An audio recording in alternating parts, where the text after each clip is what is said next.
Okay.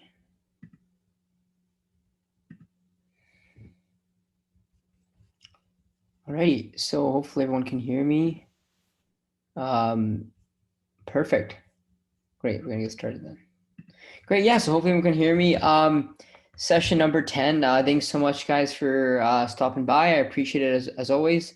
Once again, I always just do this so I can get the information out there. I love talking about this stuff. Like, I could talk about this stuff for days and ages. So I really enjoy that you guys are coming out listening to this stuff because I have a lot of information to offer and I love to share it with all you guys, right? So thank you once again for coming out. So yeah, just gonna kind of talk a few things about today. So session number 10, as always, my Gmail is right there. Instagram handle at the very bottom of my name. So yeah, so I decided to move the bulk and cutting topic up to this session number 10 to 11 because it seemed to be more pertinent. I had a lot of people and friends stuff asking me about it. And it's kind of a bigger topic now. So I really wanted to kind of, address it, and I had a lot of things to say about it. So I thought that I, wanted to move that one up. So yeah, so we're going to dive into that topic today. Housekeeping is always same Zoom ID as always every single week. We'll start the same time. So if you're here right now, it'll be at the same time no matter what. My YouTube channel as well, I have that as well. So please, subscribe to my YouTube channel if you're able to. I always record every session there. So if you're not able to make it to a session, no worries. Everyone's busy, a lot of stuff to do, 100% understand. So yeah, just check out my YouTube though. I have that, that'll be linked the very end there. So please check that out. And I have that workout video. I posted that vlog one if you want to check out what I do in the gym and how I go about my things. Like, yeah, that's on there as well. And also let me know any new ideas you guys have for sessions, because this is why I moved this session up to session number 10, is because I had someone asking me about this and I thought it was pretty pertinent. I mean, I was in the gym the other day and I heard some high schoolers talking about, oh, like, should I bulk or should I cut? And then this gave me an idea to kind of do this session here. And also some other friends asked me the same question a lot. So I get this is probably the most asked question I get, like bulking and cutting. So I thought I should really address it right now. So yeah, but that being said, please let me know any new ideas. Like, please just email me or anything. I'd love to hear any topic that you guys think is important that you think I should talk about or look into. Like, I love to do a session on it. So right now I'm looking for ideas to do further sessions. I want to keep this going. I want to keep this going and having happening, because I think it's a really good thing. So please let me know any ideas, because I would really like to keep these sessions going. So yeah, and if you think of any questions throughout the session, just jot them down and let me at the end of the session when we have our question period. Turn on your mic, ask them, or you can just type them in the comment section down below, and I'll adjust them to the group. So yeah, once again, don't hesitate. Everyone probably has the same question too, so please do so. So just a little recap of session number 9. We talked about essentially pushing yourself in the gym, and we talked about the concept of homeostasis and how our body wants to maintain a certain baseline level, meaning that everything we do to our body, whether we go to one extreme or the other, our body wants to counteract that. And gaining muscle is no different. So if we start to lift, a lot of heavy weight in the gym, if we start to go to the gym quite a bit and break down muscular tissue, our body wants to adapt to that breakdown of muscular tissue and grow those muscle beds larger than last time. So exactly, so our body wants to lessen the blow if we encounter that heavy activity again, and therefore will grow the muscle so the muscle doesn't get as damaged as it was made before. So this is why progressive overload, like we talked about last time, is very important. We talk about progressive overload as just being, going harder than last time, doing something a little bit more than last time. So always challenging yourself every time in the gym is important, because if we do the same, sets, reps, intensity every single time, after a certain amount of time, our body will adapt, and we're not going to be forcing our bodies to adapt, grow the muscle, change how we do things. So we want to always shock our body and force it to adapt to do more things and essentially grow muscle size or burn more fat. So that's really important. And yeah, we talked about RPE, called rate of perceived exertion. It's a quantitative method to kind of decide how hard you're pushing yourself in the gym. And I kind of set as a rule of thumb, like try to go around RPE 8 to 10, meaning that like RPE 8 means you have 2 reps left in the tank. RPE 10 means you 10 out of 10. You went to absolute failure. I personally rarely do RPE 8. Everything I do is mainly either 1 rep away from failure or total failure, because once you get into the RPE 9 and 10, you're going to get the most out of your workouts and you're going to probably gain the most muscle. So My rule of thumb is to, when you think you're done, try to push one more, because you often, when you think you can't do one more, I don't know if you guys have ever had this phenomenon where, you might lose count of how many reps you're doing, and you realize after a while, I did way more than I usually do. Or you accidentally put higher amount of weight on the bar than you usually do, and you end up, putting it up pretty well. And you realize after, oh wait, I actually, put that weight up pretty good without myself even knowing it. And that's because, internally you can actually do more than you can. You just kind of hold yourself back sometimes. So always try to push a little bit more. And a lot of people, we talked about, don't go to the gym and don't work hard. They often go through the motion, just show up and think that's good enough. And that is good enough if you want to make zero progress, right? The whole key to making progress is that if you're there and you're in the gym, if you drove there, you got there, you spent the time out of your day to get to the gym, you should make the most out of it, right? You shouldn't just go through the motions and then come back home, because what's the point of going to the gym if you're just not going to really get the most out of it? So we talked about that last time. And we talked about ways to progressive overload, or ways to push harder. And either you can increase the weight, you can increase the amount of sets. So if I did 4 sets with a specific weight, but I'm not maybe ready to go up in weight for the next week, maybe I can do 5 sets instead of 4 sets of that specific weight. Or let's say, I did 7 reps of a specific weight, but then the next week after I did 8 reps, that's good. You progressive overload, you went harder than last time. Another good way to progressive overload, which I actually brought up last time via a comment made at the end, was, switching the exercise. So making the exercise harder. So let's say you've been jogging on a treadmill, you can progressive overload by running outside on a hill. That's different exercise, but it's harder than the last one. So changing exercise to make it harder, that's another way to progressive overload. So don't get too stuck up on how can I progressive overload. Usually increasing the weight and sets and reps are more quantitative, but try to always push yourself harder than you did last time, right? That's the general rule of thumb. And the next time we talk about it, just, not ego lifting, and just don't, lift heavy weight just because you think you should. Like, the point is to lift the heaviest weight you can, but with good form, because that way you can ensure that you're pushing yourself enough, but not sacrificing your form, because never sacrifice form for weight. If you do that, you could really risk injury, right? No one really cares about how much you lift. It's about how you feel about it, right? And often the statement lifting the heaviest weight you can with good form is a lot different than lifting the heaviest weight you can. So at the end of the day, right, no one cares about how much you lift. What it matters is how you feel about that lift and how you are able to push yourself in the gym, because it's about what you get out of it, right? So a lot of people may feel self-conscious about the weight they're putting up, and then might force themselves to put up a weight they're not comfortable with, and then that leads to an injury. So please be careful about that. I don't know if you guys saw over the weekend, there was a bodybuilder who tore his pectoral muscle by doing incline bench. He was doing a weight he should never have been doing, and he tore his pec right off. Just ripped the tendon. Really, if you want to watch, it's up to you, but it's definitely, that's just an example of saying, when you do weight that you're not necessarily, that you usually do, that stuff can happen. Injuries can happen, and we want to try to avoid injuries. So let's watch out for that. And just a quick side note, this also applies to walking and cardio in general. So you can progressive overload. Let's say you like going for walks. Oh, maybe walk for 20 minutes now instead of 15 minutes. Just the term progressive overload is more of a way of thinking, and you can apply it to any form of exercise. Just keep that in mind. It's not just for strength training. Okay, on to session 10. So now we're gonna address the age-old question: Should I cut or bulk?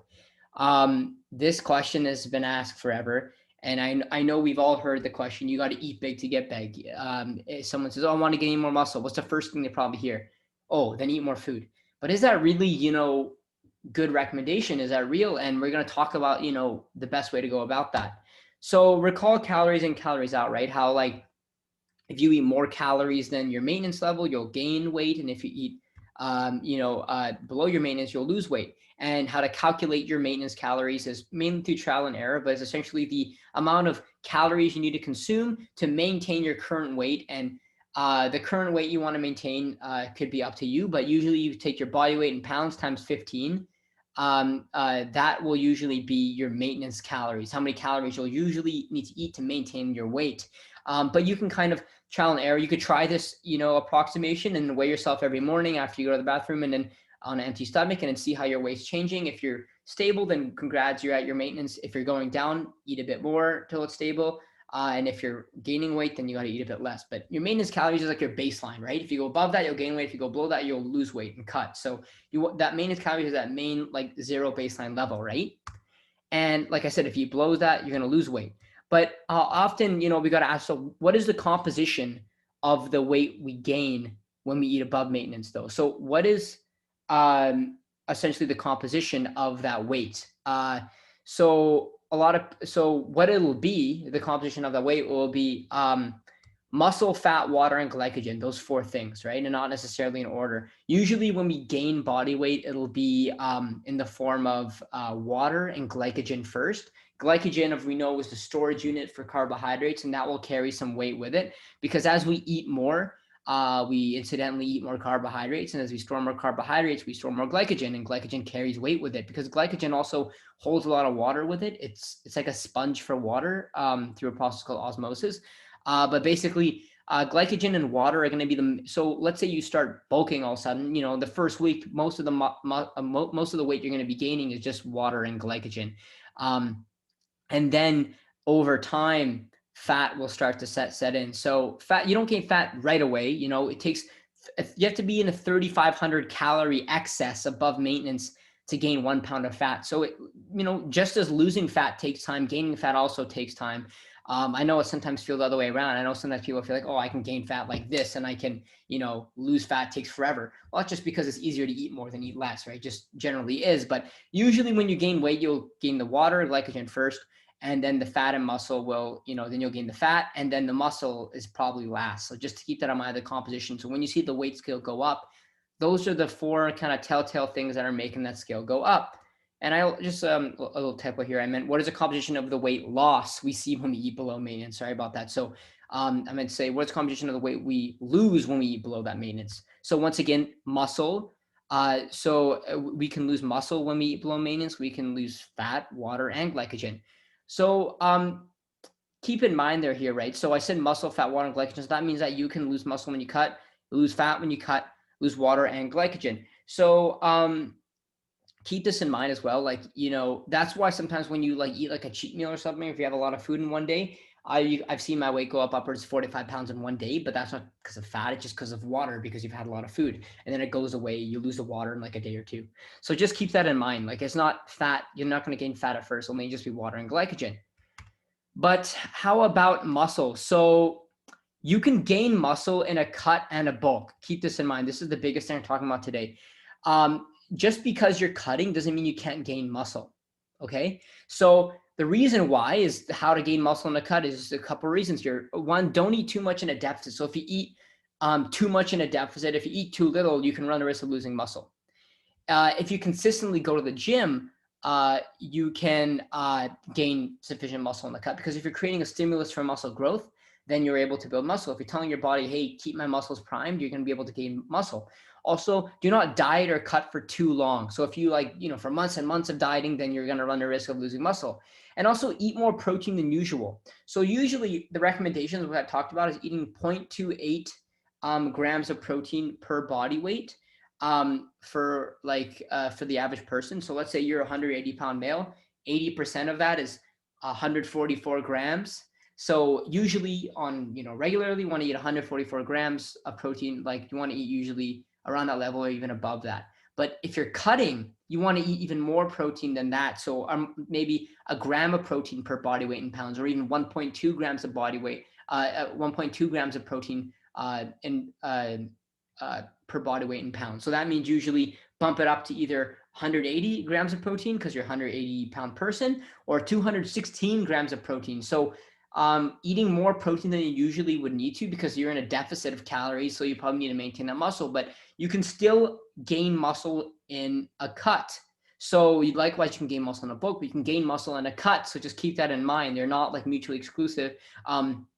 Just because you're cutting calories doesn't mean your body's shutting off muscle. In fact, you can actually gain muscle the same amount in a cut as you would in a bulk. There's literally no difference. It's just that you got to make sure for these few things here, just don't cut for too long. Don't be in too crazy of a diet, and make sure you're getting your protein and you're consistent in the gym. If you do those things, you will gain muscle in a cut. I guarantee that. So we talked about bulking to maximize muscle gain. Like, is this true, right? So bulking is usually considered as eating a large, amount of calorie surplus in order to maximize muscle gain. And people say you need a bulk to maximize muscle gain. Yes, you do gain muscle at a faster rate. However, when you do bulk, that's true. So when you're bulking, you're going to gain more muscle at a faster rate than when you're cutting. It will take a bit slower to gain the muscle when you're cutting, but you will. But there is a caveat that happens when you bulk, and the caveat is you also gain tons of body fat in addition to the muscle. So yes, you gain muscle at a fast rate, but now you just gain that fat on top of it. So in fact, the majority of the weight gain during your bulk will be 80 to 90% fat, depending on your genetics, the lower end, depending on if you have good genetics or not. But mainly let's say you gain 20 pounds in a bulk, maybe if you have great genetics, like 4 pounds of that will be muscle, and then the rest will be fat, water, and glycogen. So it's not really efficient when it comes to a number standpoint, because mainly what will happen is that, yes, you're gaining muscle at a faster rate than if you're doing when you're cutting, but now you're getting all this fat on top of it, and you won't be able to see the muscle you work so hard to gain. It'll just be covered by fat. So, and keep this in mind too, it's kind of a fallacy, because yes, your strength will go up when you bulk, but this is not necessarily correlated to muscle gain. People think strength and muscle size or gain are correlated, but it's actually not true, because we have two types of muscle fibers, type 1 and type 2 essentially. And basically one of the muscle fibers is mainly for, endurance, and the other one is mainly for fast twitch, quick, power and explosive period of time. If you look in maybe sprinters and marathon runners, you can see this. Marathon runners often have the type of muscle fibers that are great for endurance, and 100-meter dash sprinters have the ones that are really good for power and strength right away. So keep this in mind that, even though your strength will go up, it's not necessarily correlated to muscle gain, because as you bulk, you're going to be gaining more fat. And if you gain more fat, your range of motion will actually decrease in a lot of exercises, because you're holding more fat. So therefore, if you're cutting, let's say you have to go from here to here in an exercise, if you're bulking, gaining a lot of fat, you might not have to go all the way up to get that same rep. So less range of motion means it's easier to lift heavier amounts of weight. And likewise, if you gain more fat, the fat literally acts as a spring or a trampoline for the bar to jump up. So that can also act as like a trampoline effect to get the weight up faster. And also Newton's third law, right? If you have amount of force that's pushing, if you gain more weight via excess fat and water and such, the weight you're using to push the barbell up or whatever, you have more of a force pushing that weight up now, because you hold more weight and more force subsequently. So just because you're getting stronger in your bulk doesn't mean you're gaining muscle. That's why a lot of strongmen are not at low levels body fat. They often eat a lot to the excess where it's not even healthy. And gaining body fat is actually seen as an advantage, because that means they can push more weight. So just keep that in mind. That doesn't mean that your bulk is going good if you're able to push more weight. You're just able to push more weight because you just gain more body fat, or your muscles have a lot of carbohydrates and glycogen in them from all the food you're eating. So then what do I do now? I just told you, hey, you can gain muscle in the cut, or you bulk, you'll gain fat. So now, what do you do? Once you bulk, now the person usually will cut, right? But if you gain a lot of body fat during your bulk, you have to cut for a long time. And remember from before, we said what was one of the things we didn't want to do if you want to gain muscle in the cut? Do not diet cut for too long, right? But if you gain a lot of fat, you're going to have to cut for a long time, because you want to lose that fat usually, right? And the longer you cut and more aggressively you cut, you run the risk of losing all that awesome hard-earned muscle you gain in your bulk. So now after you finish cutting, you're back to where you started, because when you cut from that bulk, you're going to lose that muscle. Your muscle is going to be used up from that calorie deficit. You run the risk of losing that muscle, because you're cutting for longer than you're supposed to. And if you have a high levels of body fat, usually you overdo it, or people overdo it and eat in too much of a deficit and kind of starve themselves, and they lose that muscle. So now what do you do? So let's just consider two scenarios. So person one, right, he decides he wants to lose some body fat and get leaner. And then this person, let's see, and then sorry about that. And then so he decides he wants to cut for a few months, right? So he wants to lose that body fat. He wants to and then now he wants, okay, I want to focus on gaining muscle now. I've cut, I've gotten lean, and I want to build muscle. So what does he do? So then he bulks and he increases their they increase their strength and their muscle, but they also gain a lot of fat subsequently with that bulk. So now they cut once again. So you can see here, this person already had to cut once, bulk. Now they're cutting again. They're going in cycles here. They cut again for a couple of months. And the net gain of muscle. So net gain means from when they first started their first cut to now the end of their second cut, that whole journey, the net gain is probably going to be 1 to 2 pounds of lean mass, maybe 3 pounds of lean mass. Lean mass means just gain of muscle, no fat. So, that's not bad actually, depending on how long they've lean. It's very hard to gain muscle, so that's kind of decent. But could they be more efficient? And this is what we're going to explore with person number 2 here. Person number 2, he gets it a bit better. He kind of understands things a bit better, and he decides, hey, I also need to lose body fat and get leaner. So he cuts too. Again, no issue with cutting. He cuts for a few months, just like person 1, right? Then he decides, just like person 1, hey, I want to gain muscle too. But instead of bulking, he eats at maintenance. He eats at the level of calories he needs to kind of maintain his leanness from his cut. But he's not losing weight like he would in a cut, and he's not gaining weight like he would in a bulk. He's just eating at baseline, okay? But he continues to lift and train and eats at maintenance. Now, he's able to maintain this lean physique year round while still lifting and gaining muscle. And all that work he achieved from the first cut is not lost. It's still there. He didn't lose that. So now their net gain of muscle is 3 to 5 pounds of lean mass, or even the same amount. It could either be the same amount of lean mass as person 1 or even more. Usually it actually be more. And you're like, well, Vinay, what do you mean like more? Are you kind of just, trying to overhype this? And no, I'm not. The reason why I'm saying you can gain more in maintenance is because you're not doing these excess cuttings for long periods of time. If you go on a crazy bulk, right, and you gain a lot of body fat and gain a lot of muscle subsequently, you will be. But if you have to cut for like 5-6 months, you're cutting for too long a period of time and you're going to lose muscle. Whereas this person, they will not run the risk of losing muscle. They cut once, right? But they didn't cut for too crazy long. And then they ate at maintenance. They're not running the risk of losing that muscle, right? They're just being smart about it. So their net gain of muscle will actually be more than a person who bulked, because a person who bulked has to go through these cycles of cutting, bulking, cutting, bulking. And when they cut, it's not just a quick little thing. It's months and months, and they're usually kind of, eating a lot less than they should. And that's when they lose the lean mass. So if you think about it, right, the person number 1, what it seems like to me, let's say you cut and you created this great physique you like. It's like you make a beautiful painting, and all of a sudden when you make the painting, you just destroy it and start over again. It doesn't make sense. If you cut, you want to maintain a level of leanness, so just eat at maintenance. Now, that net gain of muscle will be the same, if not more, if you just eat at maintenance, because the cutting, bulking is not optimal for gaining muscle. Your body will retaliate and fight back, and you got to make sure that, so this person will not have to go through that yo-yo dieting, cutting and bulking cycle. Not only is it bad for gaining muscle, but it's also unhealthy. Blood pressure, other thing. It's not great to just eat and like, oh, look, I'm gaining muscle. No, you're going to mostly gain fat. You're not really gaining muscle any more than you would if you were cut smartly or even eat at maintenance. So what this says here is that you guys need to be smart in the sense that, like, if you want to bulk, you might increase your strength. If you're solely increased on strength, that's fine. The whole point is to be what you're comfortable with doing. If you know the repercussions of bulking and you don't really, if you're not too stressed out about gaining some body fat, then hey, all power to you. One's not worse than the other. If you want to bulk, if you want to cut, it's up to you. But just know that if you bulk, the majority of it's going to be fat and it's not really going to be muscle. So just keep that in mind. So what should you do? What you should do is you should eat at maintenance. You should eat cut at your desired level of being lean, right? So once you get your cut and you get to your desired level of being lean, you then eat at maintenance, or a level that allows you to maintain that leanness without gaining too much. That way, you only run the risk of gaining a little bit of water or glycogen from your cutting weight. So the calories you're eating for cutting will, of course, be less than your maintenance weight, because your cutting calories will make you want to lose weight. If you're eating at maintenance now, maybe you only run a risk of getting some water and some glycogen, right? Because like I said, if you're eating in too much of a surplus, there's a hierarchy of what things we gain first, or the composition of the weight.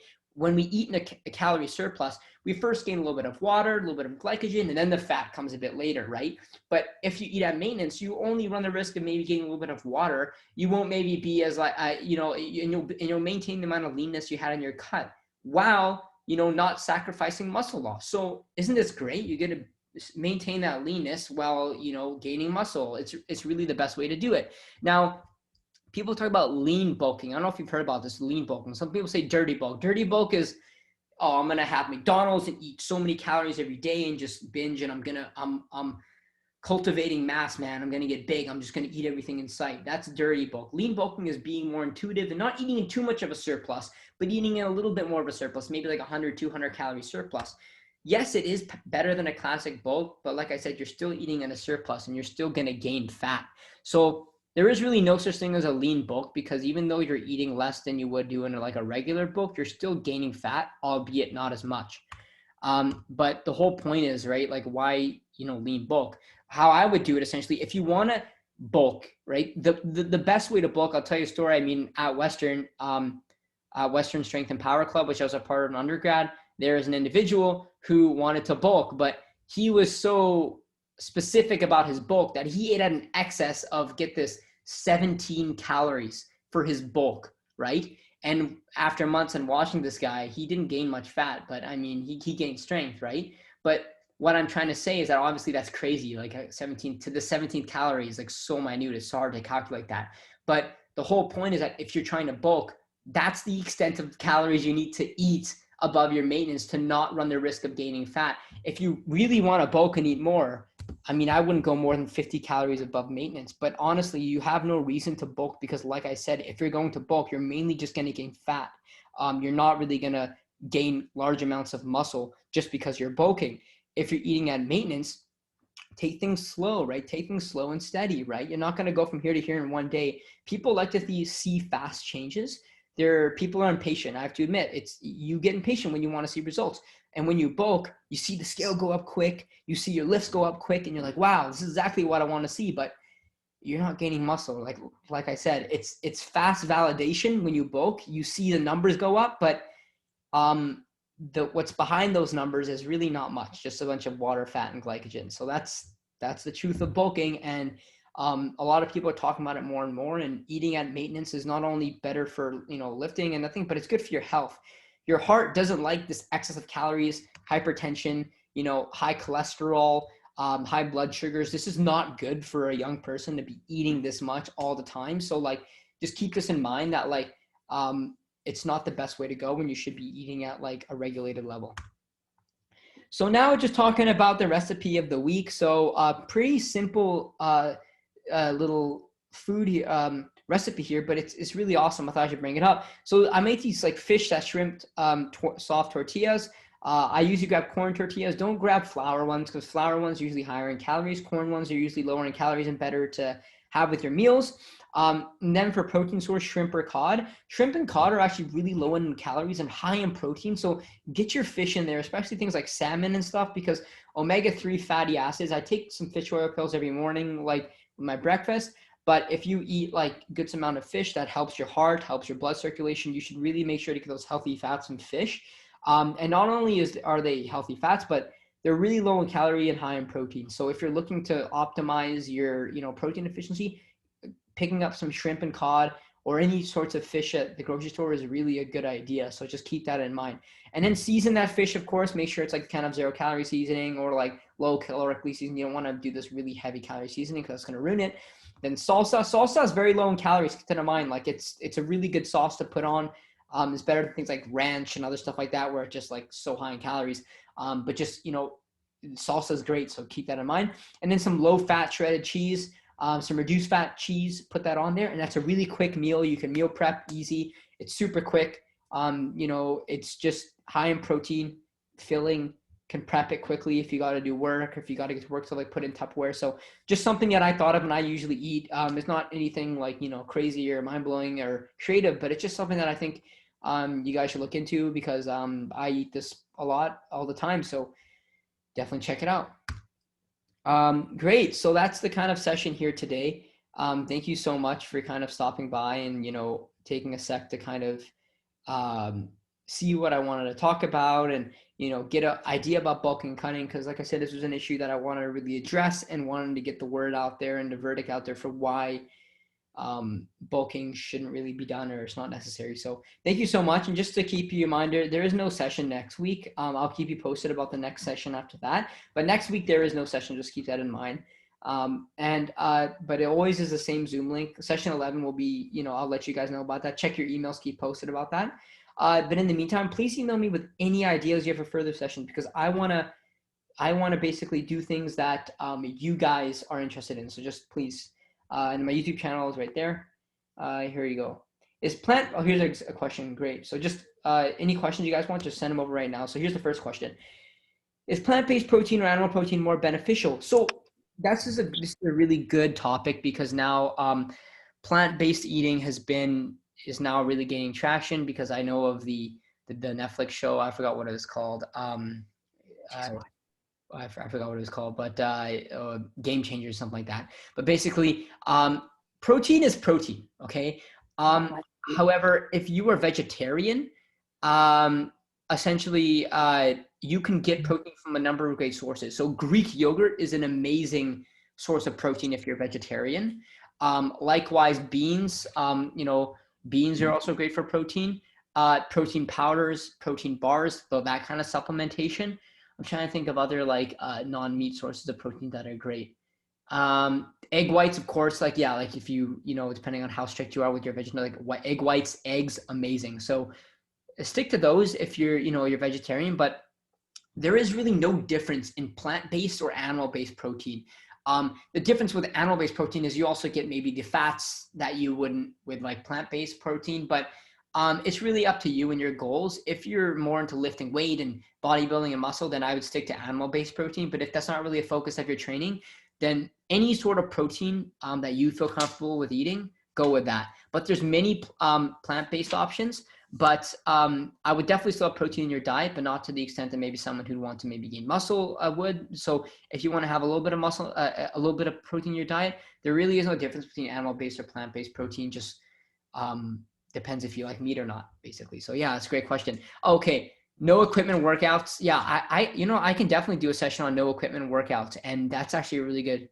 Yeah, 100%. So I know a lot of people are in lockdown right now, and being in BC, like we at least have some of our gyms open. So no equipment workouts, I can definitely do something on that because there is actually really good stuff you can do for no equipment workouts. So I'll definitely do something on that. Any other questions?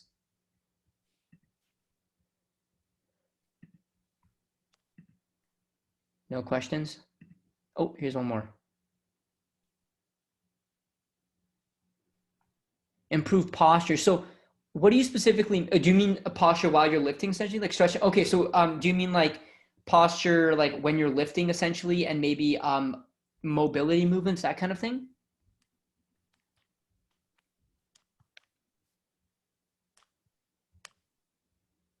So nothing with lifting. You mean every day? Yeah, exactly. So yeah, so posture. So that's the biggest thing. So that's a great question. I'll definitely do a session on that. That's actually a really good point because I've had people ask me that before.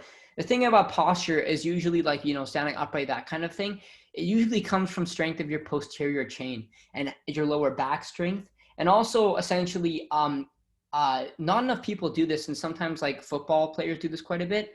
And rugby players is like neck training or training your neck because often neck strength has been like an issue for a lot of people and it helps you against concussions and a lot of stuff like that.